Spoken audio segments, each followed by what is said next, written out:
François Ier, né le 12 septembre 1494 et mort le 31 mars 1547, fut roi de France de 1515 à 1547. Son règne est souvent considéré comme l'un des moments les plus brillants de la Renaissance française. Ascension au pouvoir. François Ier devint roi à l'âge de 20 ans après la mort de son cousin, Louis XII.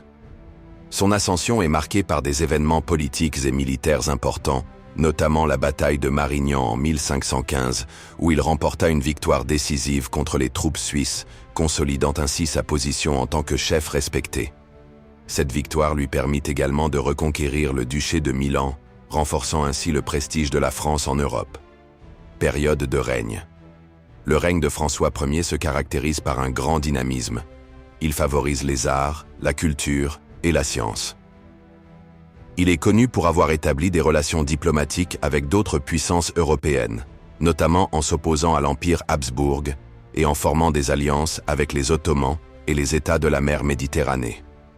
François Ier est également un fervent défenseur de l'humanisme et de la Renaissance.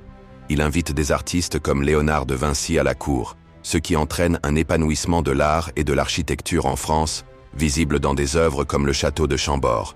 Apport au peuple. Sur le plan sociétal, François Ier a initié plusieurs réformes qui ont bénéficié à son peuple. Il abolit la censure, soutient l'éducation et encourage le développement des universités.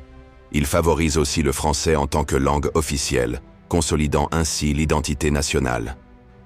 Ces actions ont eu un impact durable, posant les bases d'une culture française distincte. Une victoire immortelle. La bataille de Marignan est souvent considérée comme la plus belle victoire de François Ier. Cette victoire lui a non seulement permis de consolider son autorité, mais elle a aussi profondément marqué l'esprit national.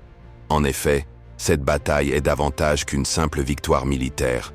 Elle symbolise l'ascension de la France sur la scène européenne et le début de l'ère de la Renaissance en France.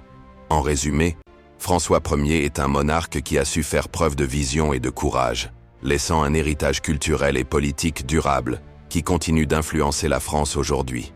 Sa capacité à rassembler le peuple autour de ses projets a fait de lui un roi respecté et admiré, dont le nom reste inscrit dans l'histoire.